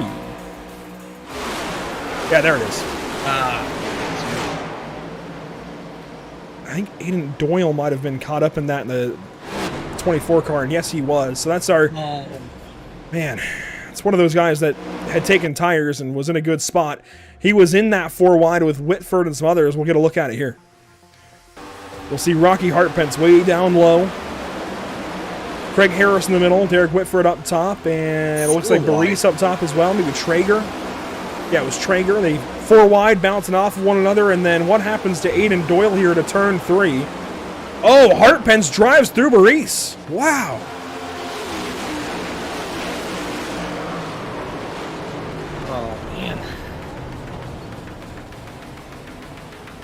Incredible stuff, and it's so tough when you get caught up in these last-moment crashes like this. As a driver, to try and tell yourself that you didn't do something wrong, you didn't put yourself in a bad spot, especially when I'm not sure where Rocky Hartpants was going here. I mean, he finishes 8th, so clearly did something right. He was on tires and just drove in the back of Baris in the 66 car, and it was on from there. That's really unfortunate. Whitford gets swept up in it. The 92 of Clark. But the car out front, car 79, Alan Wilson, able to hang on for his first win on the season, and I wonder how many he's got in the series, as he had to come from behind to get it this evening. Let's bring in race winner tonight, Alan Wilson, from the Las Vegas Motor Speedway. And Alan, how about that? Last restart, you had to pass a whole bunch of cars, and you did it, but how? Fresh tires. That's the only reason. We got lucky with the strategy call there. Yeah, we saw the new tires on that previous restart, but you only got a half lap. By the time you got to turn 3, there was a caution. What was going through your mind on that last yellow as we extended the race? Was it a little bit of a panic mode as you just lost all those laps you had to work with, or did you know that you could still do it? I knew the car would be fast, but I didn't know it was going to be quite as fast. And so after the end of that first lap, I thought there's no way these guys are going to hold me off. I just got lucky and the holes opened where they did on the bottom, and got to drive right around them. And it was a complete flip-flop of strategy as well, because you and some of your Ryko teammates and guys like Joshua Watson and others, you saved a set of tires for the end of the race in case this happened, and clearly it was the right move, but it almost wasn't. Who made that strategy call?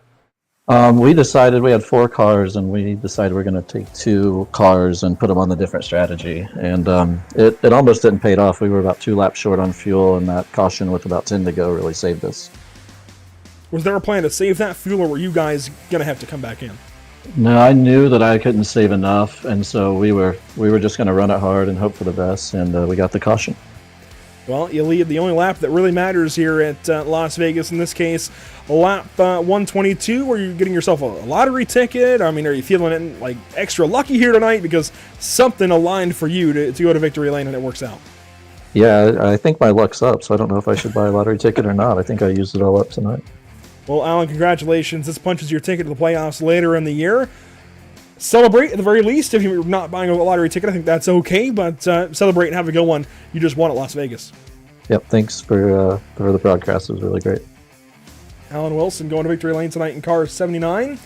And Justin, he does it just ahead of one of his teammates that was on that strategy, Joshua Watson, who led 13 laps early tonight after starting from pole. He just wasn't able to close it out. Yeah, and with Joshua Watson, man, you gotta tell me what was going through your head coming up to the checkered flag here. What was going on? Oh man, it was crazy. I mean, you never want to be in that position. It all goes back to the lap 48 or whatever caution that it was, and just thinking to ourselves that, we still had 70 laps to go and only 2 more sets in the pits, and I was really didn't know if I wanted to take a set and only leave myself for 1 set in case of that late race caution. So we stayed out, and obviously that whole time was kind of nerve-wracking because when you go a lap down and you put yourself in that position, you don't know what's going to happen. And thankfully we were able to hold our ground, and the way it cycled back out, I think we were 12th. And I knew at that point with the last caution that, we had fresh tires, and was hoping the outside was going to open up a little bit more, and it didn't quite open up, and we got stuck there in the middle when they started wrecking. And I still am trying to figure out how we made it through that without getting wrecked ourselves, because I think we were dead nuts in the middle of it. But I knew the last green-white checkered was going to be very hectic, and just did what we could to roll the bottom and gain as many spots as we could. And when you have such a big difference on the tires like that, there's such a speed difference that you want to go, but you also got to be patient enough to not wreck somebody else and potentially take yourself with it and ruin any chance you got. So I would have liked to have been ahead of Alan when that last caution come out, so then we could have been the ones ahead of him. But It worked out. It was a great win. He's a very deserving guy, so glad to see him win, and just happy to come away with a top 5 and kind of keep this momentum rolling. It was looking good to start the race, and then kind of through the middle part with the way pit stops and everything cycled out, but at the end, I think that's the first time I've ever had a pit strategy work out for me. Well, it definitely looked to pay off because you guys put your Ryko cars 1 and 2 in the finishing order. So I'm going to say congratulations to you and a heck of a job. Full of ebbs and flows. Yeah, thank you.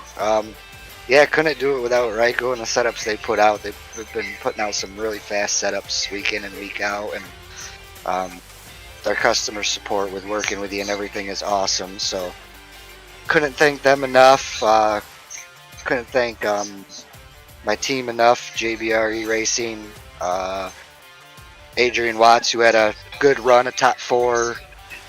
And then my brother and Richard, who were having good runs, and some stuff happened, but can't thank them enough. Everybody in the car, Glasgow Volunteer Fire Department, Moultrie, Hoyt, Polymer, Mayor Bros, Fanatec, and obviously my friends and family, my kids, my girlfriend, my mom, my dad, and all of them for the support. And just out here having fun, that's what it's about, and kind of nice to string back good back-to-back top 2 finishes after a shaky Daytona.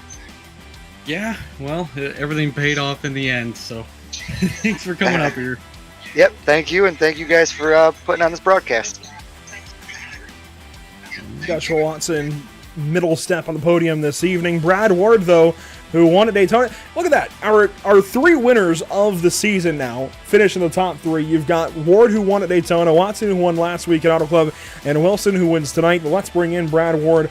We'll be talking to him now for the second time this season. Brad, a top 3 there at the end. You had to hang on, though, with old tires, and you ended up being the best of the guys on old tires. How'd that go on the last restart?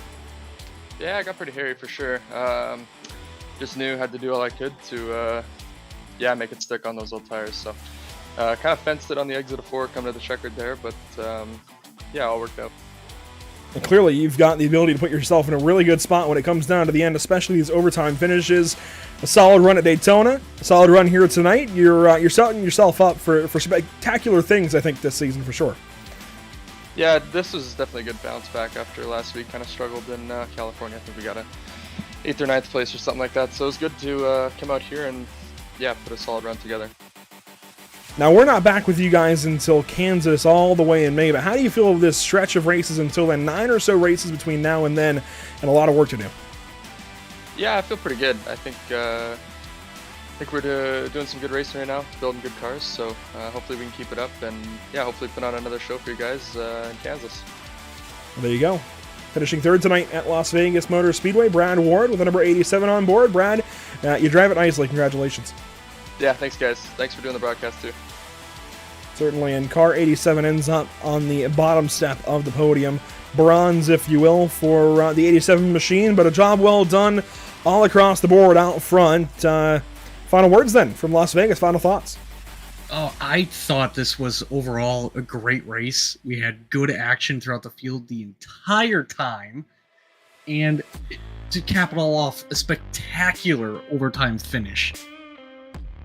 I can't ask for anything more. And the entire race hinges on somebody who nearly had the strategy worked out, Brandon Sheffield. Everything hinged on him. At first, it looked like he was going to win the race, and then he made that mistake out of turn 2. Right hooked Watts up into wheel height, and if not for that, this race goes green to the end after some 60, 70 laps of racing, and, well, now we get the finish we got with an overtime run as well, and that's... You can't script it. No, you cannot. And honestly, it was probably one of the best races I've watched and commented on in a long time. Yeah, Sheffield actually sent me a message on Discord apologizing, thinking maybe that I was Aiden Watts at first, but let him know that I am in fact not Aiden Watts, and he said, well, it ended up working out for you, but not for him. you being me, so it worked out for us, not quite for him. Hey, we'll take the excitement. Unfortunately, it comes at the cost of the 96 car, but he still does finish in the top 10. So Sheffield at least is able to walk away with that kind of consolation. Didn't fall too far down the order, just not the win maybe that he felt he had there for a little bit. How about the rest of the schedule here this season? Phoenix, Atlanta coming up next, then Austin, Coda, round number 6. Richmond, Bristol, Dirt, Martinsville, Talladega, and Dover. And then finally, we come back to you guys at Kansas Speedway for round 12, right before a really interesting string of races. Darlington, Charlotte, Gateway, Sonoma, Nashville, Chicago street course. It's a shame we won't be there for any of those. Although that Atlanta date, that is the only one I believe that is kind of up in the air right now. We're going to try and confirm that here soon as we get closer to that event. But you can see the list of races we're here for so far. Daytona, Las Vegas, both in the books. Kansas, Atlanta, Richmond, Daytona. Then Bristol, the Roval, Martinsville, and Phoenix the rest of the way through. They are at least key races. I mean, we're going to see a lot of drama unfold in that back 5. Yeah, and it's going to be fun to see who can remain the most consistent over this massive schedule. 36 races, never an easy feat. You did that last year in the MPI Cup Series. What was that like? Oh, you know, you feel good going into about round 16, and then once the weeks start ticking by, it really takes a toll on you. And then at the end of the season, when the championship race comes around, as soon as that finishes, you don't want to touch this for at least a month. I can tell you that much. Well, let's take a look at our upcoming broadcast here at Pit Stop TV. Since we're done here tonight on Sunday evening from Las Vegas, here's a look ahead of the next week on the channel. Tuesday evening, we've got racing from Lime Rock Park with some legend cars, the HFL Legend Series. Headed to Lime Rock in what is going to be one of the more compelling rounds of the season. Round 8 of 10, by the way.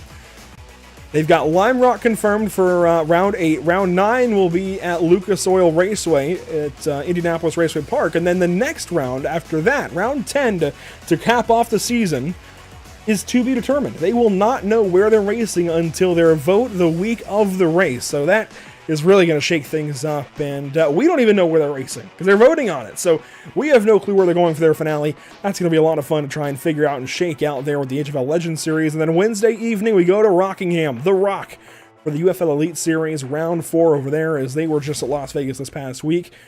Taking on The Rock in the next-gen car, that is a kind of juxtaposition. You've got a throwback track with a brand-new car that is out of the new age of NASCAR racing. And then Friday, at the bright and early 6 p.m. Eastern mark. Feels a bit earlier than anything else we have. We've got the Elite Performance Industries powered by the Shop Late Model Showdown from North Wilkesboro Speedway. In case you're unaware, the late model stock car has run its course. At least the current version thereof has run its course on iRacing. It is being updated Tuesday morning, and that brand new car will be what we race at North Wilkesboro Speedway on Friday, March 10th. So if you want to see the first big-time race with the brand new late model stock car on iRacing, you've got to tune in Friday evening. That is going to be a big one for us. 100 laps after some heat races at Wilkesboro. There's no beating that. Oh, not at all. It's a great track to be on, and then having these guys shake down that new car, it's definitely going to be a show to watch. And you can follow Pit Stop TV and all the social media links down below: Facebook, Twitter, Instagram, YouTube. We even broadcast to Twitch. But that will do it for us this evening. Justin, thanks for joining us once again. It certainly was a pleasure having you back on the call this evening as we have our second round of broadcasting with these guys, but third of their season. I can't wait to see where these guys are at come May. Oh, yeah. I got to thank you for always inviting me back. It's always a good time. That'll do it for us this evening at Las Vegas Motor Speedway. Once again, thanks for tuning in. We will see you next time, hopefully on Tuesday evening for the HFL Legends Series from Lime Rock Park. A big thank you to those who make it happen for us in audio, ATVO, Whiplash Media, SimCams, OBS, and iRacing. We will see you next time, Tuesday evening, Lime Rock Park. Be there.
With the Buttkicker Gamer 2, what you see and what you hear is what you feel.